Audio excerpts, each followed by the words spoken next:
Hi, my name's Jordan, and today I will be talking about Discourse on women's health and fitness magazines. First, we must talk about the idea of an ideal woman. What makes a woman and her body ideal? The idea that there is a perfect body type has been around for a very long time. Society promotes this certain style, this certain body, and tells people that they need to obtain it in order to be normal or to be perceived attractive. The problem with an ideal or a perfect or a dream body type is that it's constantly changing. It's very inconsistent. As can be seen in the photo on the right, we have an image, a couple images side by side.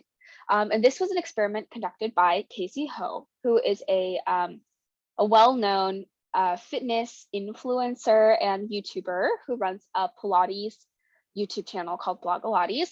And in 2018, she conducted a study where essentially, or not a study, but she had like a little project where essentially she photoshopped her body to match the ideal body type of each decade.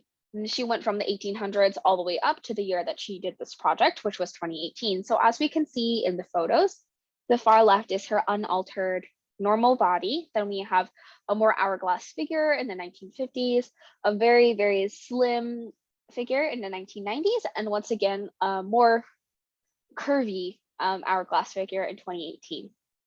So as we can see that these body types are very inconsistent. They change over time. Something that might be in style at some point might go out of style and might come back into style. And it's really hard to obtain and maintain this ideal body type.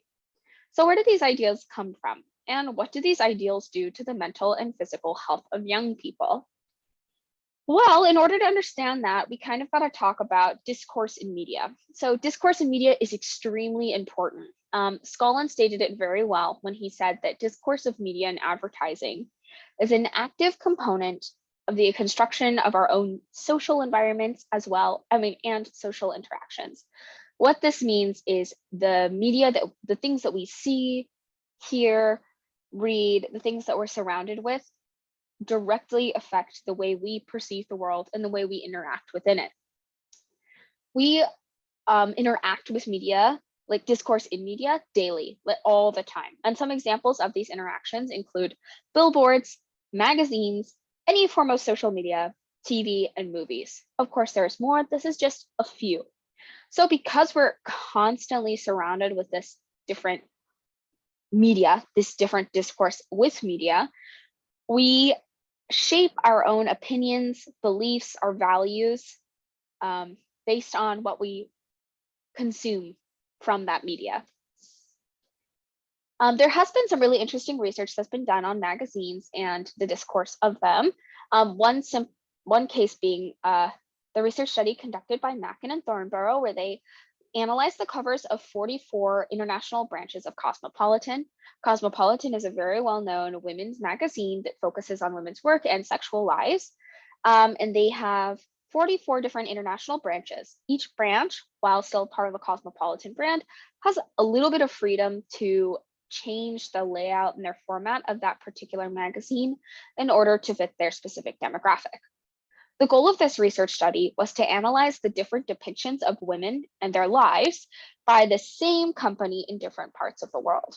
And what they found was first, that covers were meant to convey the company's main beliefs about women's work and sex lives.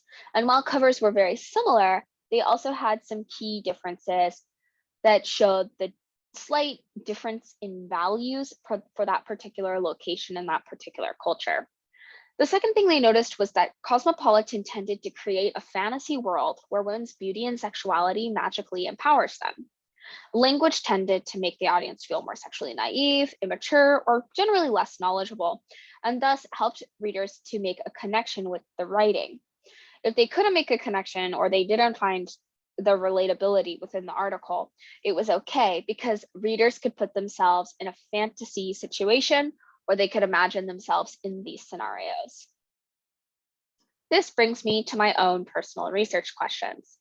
I've always been interested in weight loss magazines because from a young age, I was pulled into them. I always wanted to look like the women on the covers.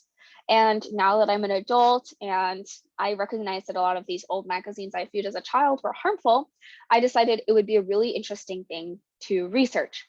So because of the influence and the nature of these magazines, they definitely have the power to affect the way their audience thinks. Women and young girls are constantly fed these images of how they should look or who they should be, are promised quick results with diets and exercise regimes, and it greatly affects anyone's mental and physical health. So magazines really have this great power to either perpetuate or stop unhealthy mindsets and values regarding health, fitness, and beauty. This led me to two main research questions, which included how has the way health and fitness magazines advertise to women changed linguistically and visually over time? And how do different magazine brands advertise weight loss differently? When choosing my materials, I first selected three popular health and fitness weight loss magazines. The first was Women's Health, then Shape, and then Prevention.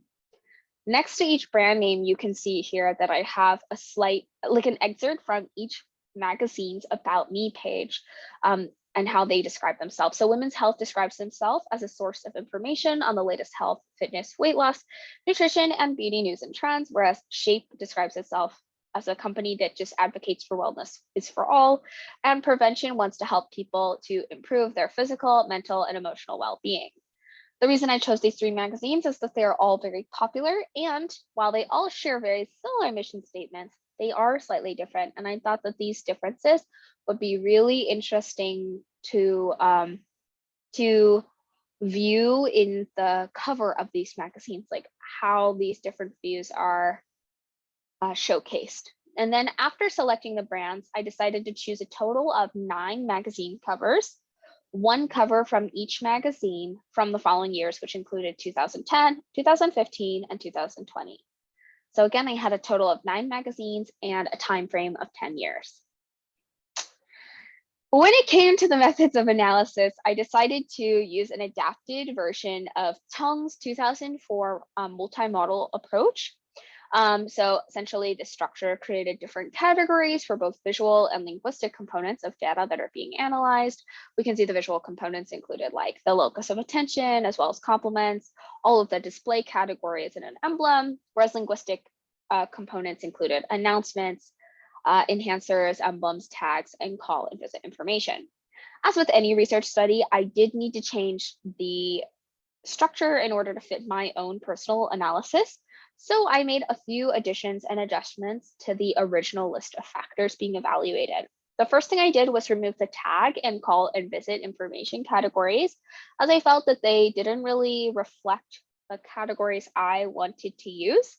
And instead, I created some new categories, which included slogan, article topic, enhancers to the article topic, release date, and page numbers.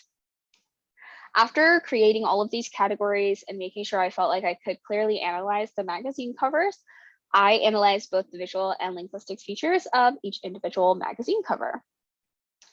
When it came to results, there were two main things I looked at, one being the comparison of the same brand over time. So for the sake of this presentation, I've decided to focus primarily on the magazine Shape, which I thought changed the most significantly out of all three brands from 2010 to 2020. So in terms of linguistic differences, the biggest thing I found was that the references to the women's body was drastically different. So, and the way they mentioned weight loss was also drastically different. So for example, the primary announcement from 2010 was drop 10 pounds this month, whereas in 2020, it was new decade, new beauty rules. As we can see with the 2010 announcement, it is very focused on weight, exactly how much weight and how much time you're gonna need to lose that weight. It's perpetuating kind of an unhealthy fitness idea, an unhealthy standard. Then in 2020, we have a shift. It's no longer focused on weight or the amount of time you need to change your body, but it's just simply stating that as in a new decade, our beauty rules are evolving. This could also be seen in the various enhancers, both regular enhancer and article enhancers. In 2010, we had statements such as sexiest bodies, thinner thighs, lose weight faster. And in 2020, we had simple ways to feel stronger, revive and energize. And again, we can see that clear difference between promoting a specific body type, idealizing a sexy body type on the cover, losing weight, being slim versus feeling stronger or having energy and focusing more on one's health overall. In addition to these linguistic differences, the visual comparison is astounding. Figure 2.1 on the left is the 2010 cover, and figure 2.2 on the right is the 2020 cover. The first thing we want to look at is the locus of attention. And as we can see, the woman is the locus of attention in both instances, with 2010 having few complements, so like a minimal ocean background and a bikini, whereas in 2020 we have more complements. There's more going on in the background. The model's leaning on a car, we have nature in the background, so the focus is less on her and there's some other things to look at. The second thing I really wanted to focus on was the amount of clothing being worn. So in the 2010 image, we can see that there's minimal clothing, and the primary focus is specifically on the model's body, just her body. In 2020, she's wearing more clothes, and while her body is in the center, it's not as focused directly on her specific body, but perhaps the way she looks in that body. She looks confident, relaxed, energized, and strong. So the focus is less on the woman's body and on herself overall, how she feels in that body. The second thing I looked at was the comparing of different brands in the same time period. So while all three practically looked the same and followed the same model in 2010, the real differences started to begin in 2015 and could be seen further in 2020. Here we can see all three covers from 2015. So figure 3.1 on the left is from Shape, 3.2 is women's health, and 3.3 is prevention. When looking at a visual comparison, all three had one main thing in common, which was the locus of attention being a woman, and that the woman was smiling. Another thing they all shared in common was that they used 3 different font colors, but I don't really think that's as important. Women's health and Shape both shared the most comparisons out of all three, with the locus of attention specifically being the woman's body, with a woman in revealing clothing, a woman who's a celebrity, and a plain white background, as can be seen here, as we have Jada Pinkett Smith in figure 3.1 and Gwyneth Paltrow in figure 3.2. When it came to the differences, it was mostly just down to what exactly they were wearing, a bikini versus a crop top and bikini bottoms. Prevention, on the other hand, their locus of attention was different. It was no longer just the woman's body, but the woman's face, as the image cuts up from about upper back up. And there were more complements, so exercise clothing and a colorful background, as can be seen here. The focus is no longer on her body, but on her face and the way she feels. And when it came to linguistically comparing these three brands, we could see they all had one thing in common, which was the mention of some form of slimness, and they all have their brand or their emblem in the background. Each each primary announcement was very different. Preventions was the most different, with Get Slim and Strong, whereas Women's Health stated bikini body in 2 weeks, and Shape said flat abs, lean legs, firm butt.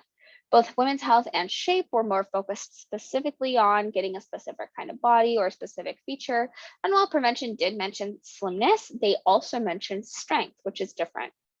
Women's Health and Shape, once again, were the most similar, referencing other articles that included with makeup, food, and diet topics. Shape was the most diverse with their other article topics. They also included style, sex, and energy revitalizing articles. Shape also had its own slogan. Prevention referenced a lot of other health-related articles. So talking about like yoga, clean and easy health food, relieving certain pain. It was more health focused. And then Women's Health, most interestingly, was very similar to Shape in that it spoke directly about a body. But what I found most interesting was that it was stating that you can have these abs, referencing specifically Gwyneth Paltrow, or the model in the center of the image, that body, and telling the audience that they could obtain this specific body if they follow the tips inside the magazine. So after looking at all of these brands, I found that over time, the format of health and fitness magazines, when advertising for weight loss to women, has definitely shifted both visually and linguistically. Over time, it seems that the focus has become less on the model's specific body type or an ideal body type, and more on empowering women overall. In some instances, not seen in this particular presentation, but in some instances from my analysis, some of the brands didn't even have a model in their final image. As could be seen with prevention, there was no woman on the page anymore.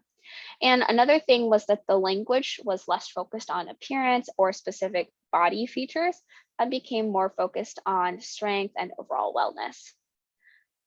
It's clear that different brands show their own values through their cover images, but that these values evolve at various rates over time. And one thing I can be sure of is that the discourse of these magazine covers have the power to influence the way we think about ourselves and our bodies as they try to sell an ideal body type. And so I think it's very important to look further into how magazines talk about women, their bodies, health, and weight loss. If you are interested in looking at any of the the material I used for my previous research, here are my references. Thank you for listening to my presentation. I'm sorry it was so long. And yeah, thank you guys so much.